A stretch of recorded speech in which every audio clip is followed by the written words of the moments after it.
Hello, السلام علیکم۔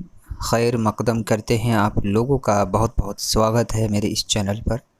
تو آج کی اس کلاس میں آپ لوگوں کو پڑھانے والا ہوں مخففات یا علامتیں، جس کو ہم کہتے ہیں، یعنی کچھ ایسی علامتیں جن سے کوئی مراد ثابت ہو۔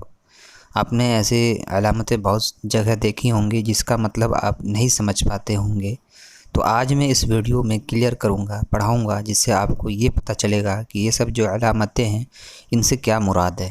ٹھیک ہے، تو یہ بھی جاننا بے حد ضروری ہے۔ ٹھیک، تو چلیے شروع کرتے ہیں۔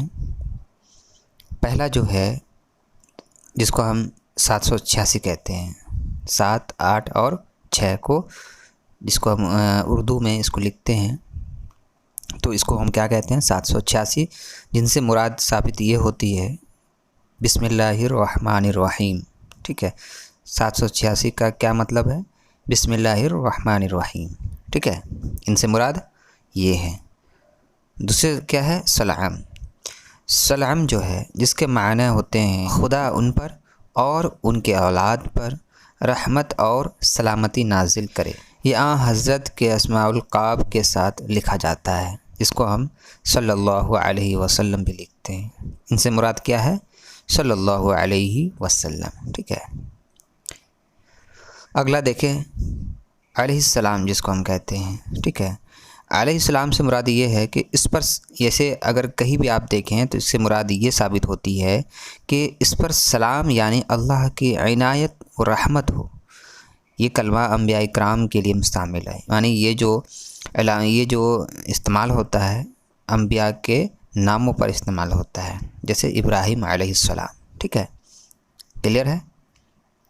یہ بھی آپ نے دیکھا ہوگا، اس کو کہتے ہیں رحمت اللہ علیہ، ہے نا۔ اس کا مطلب ہوتا ہے کہ اس پر خدا کی رحمت نازل ہو، اس پر خدا کی رحمت نازل ہو، مرحوم اور مقدس بزرگوں کے نام کے ساتھ مستعمل یعنی استعمال ہوتا ہے، جیسے نظام الدین اولیاء، یہ لوگ بزرگ تھے، مقدس بزرگوں کے نام جیسے گیا ہوا ہے، اس پہ استعمال ہوتا ہے۔ ٹھیک ہے، یہ بھی آپ نے دیکھا ہوگا، عیسوی بھی آپ جانتے ہوں گے۔ عیسوی کہتے ہیں وہ سن جو حضرت عیسیٰ علیہ السلام کے ولادت سے شروع ہوا، یعنی حضرت عیسیٰ علیہ السلام کی جب پیدائش ہوئی تو اس وقت سے یہ عیسوی شروع کیا گیا۔ ٹھیک ہے، جیسے ابھی کیا ہے 2022 ہے نا، تو اسی طریقے سے۔ ٹھیک ہے، یہ اگر آپ کہیں دیکھیں تو آپ اس کو ہجری سمجھیں گے۔ ہجری کا مطلب ہوتا ہے مسلمانوں کا وہ سن جو حضرت صلی اللہ علیہ وسلم کے مکے سے ہجرت کے دن سے شمار ہوتا ہے، یعنی صلی اللہ علیہ وسلم نے جو مکے سے ہجرت کی تھی اس وقت سے یہ ہجری شروع ہوا تھا۔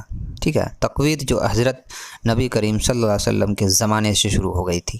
ٹھیک ہے، یہاں تک بھی کلیئر ہے؟ یہ سواد ہے جس کی مراد ہے 100، ہے نا، اس میں کیا لکھا جاتا ہے؟ 100 لکھا جاتا ہے۔ ٹھیک ہے، آگے ہے الہ۔ اس سے مراد ہے الی آخرہ۔ ٹھیک ہے، الی آخرہ کہیں تو یعنی جو اس کا اختصار ہے۔ ٹھیک ہے، اس سے مراد الی آخرہ ہے، الہ سے۔ آگے دیکھیں 92، 9 اور 2 ہے، یعنی 9 اور 2 ہے، 92۔ 92 سے مراد ہے کہ محمد کا نام اس سے مراد ہے۔ ٹھیک ہے، اور سواد اگر کہیں آپ اس طریقے سے دیکھیں گے، اس سے مراد ہے صلی اللہ علیہ وسلم، یعنی محمد صلی اللہ علیہ وسلم۔ ٹھیک ہے، یہ اگر آپ کہیں دیکھیں تو ان سے مراد یہ ہے کہ اللہ تعالیٰ ان سے راضی ہوا یا ہو۔ عموماً صحابہ کرام بزرگان دین کے ناموں کے ساتھ مرد کے لیے عنہ اور عورت کے لیے عنہا استعمال ہوتا ہے۔ ٹھیک ہے، اس لیے آپ دیکھیں یہاں پہ دیا گیا ہے رضی اللہ عنہ، ابو بکر رضی اللہ عنہ۔ ٹھیک ہے، اور یہ عین سے مراد یہ ہے کہ رکوع آپ جانتے ہیں 2 طرح کے ہوتے ہیں، ایک رکوع قرآن پاک میں آپ کو ملیں گے، اور ایک رکوع جو ہم نماز کے وقت میں قیام کرتے ہیں، ٹھہرتے ہیں، رکوع کرتے ہیں، ہے نا۔ تو سورت یا سپارے میں یا قرآن پاک میں چند آیتوں کے اختتام کا وہ مقام جس پر آیت کا نشان بنا ہوتا ہے، یعنی جہاں ٹھہرا جاتا ہے۔ ٹھیک ہے، دوسرا عین جو ہے یہ استعمال ہوتا ہے مصرے میں، یعنی شعر کی ایک پنکتیوں کو کہتے ہیں، ٹھیک ہے۔ یہ دیکھیں، یہ نشان، یہ علامتیں بھی آپ دیکھ لیں، یہ سن سے مراد ہے، ٹھیک ہے، سال کو بتاتا ہے یہ جیم جو ہے، جیسے کہ جلد نمبر 2، جلد بولے تو کتاب کی وہ مجموعی حیت کے بارے میں ذکر کیا گیا ہے، ٹھیک ہے۔ آگے دیکھیں، شین سے مراد ہے شعر کو، ہے نا، شاعر جس کو کہتے ہیں، ٹھیک ہے۔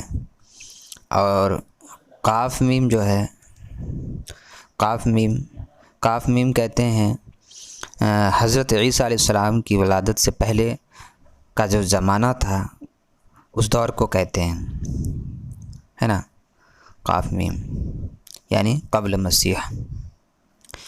یہ جو علامتیں دیکھ رہے ہیں یہ تخلص میں استعمال ہوتا ہے، یعنی مقطع میں جو بڑے بڑے شاعر جو ہے وہ اپنے تخلص میں اپنا نام کو اظہار کرتے ہیں، ٹھیک ہے۔ تو اس کی نشانیاں یہ ہیں، علامتیں ہیں، ان سے مراد ہے ایزن، ٹھیک ہے۔ ایسی علامتیں آپ دیکھیں تو ان سے مراد کیا ہوگا؟ ایزن۔ ایزن کا مطلب ہوتا ہے حسب بالا یا سابق، یا بالکل وہی ہے جو اوپر لکھا گیا ہے، ٹھیک ہے۔ آگے دیکھیں باسم تعالیٰ۔ اسم تعالیٰ جو ہوتا ہے اس کا مطلب ہوتا ہے بسم اللہ الرحمن الرحیم۔ آگے دیکھیں، الایہ سے مراد ہے الی آخر آیات کے بارے میں ذکر کیا گیا ہے، ٹھیک ہے۔ ان سے مراد کیا ہوگا؟ الی آخر آیات کو، ٹھیک ہے۔ قاف کی علامتیں دیکھیں، قطع معنی جس کو ہم کہتے ہیں وہ دو شعر یا اس سے زیادہ جو با مطلع یا بلا مطلع ہو مگر مضمون میں ایک دوسرے سے متعلق ہو، ٹھیک ہے، اس کو کہتے ہیں۔ اور ایسی علامتیں جس کو ہم شعر کہتے ہیں، ٹھیک ہے۔ یہ جس کا مطلب ہوتا ہے برائے تخلص، یعنی بے سے برائے تے سے تخلص، ٹھیک ہے۔ اور یہ ہے باعث، یعنی اللہ کا ایک نام ہے جسے ان سے مراد یہ ذکر ہوتا ہے، ٹھیک ہے۔ تو یہ سب علامتیں آپ لوگ یاد رکھ لیں، جس سے کہ آپ لوگوں کو آگے چل کے بہت ہی آسانی ہو جائیں گی، تاکہ آپ لوگ یہ سب کہیں بھی دیکھیں یہ سب تو آپ لوگوں کو ذہن میں رہے کہ ہاں اس کی علامتیں، اس سے یہ مراد ہے، ٹھیک ہے۔ اس سے آپ لوگوں کو یہ پتہ تو چل گیا ہوگا۔ تو انشاءاللہ پھر ملتے ہیں اگلی ویڈیو میں۔ اللہ حافظ۔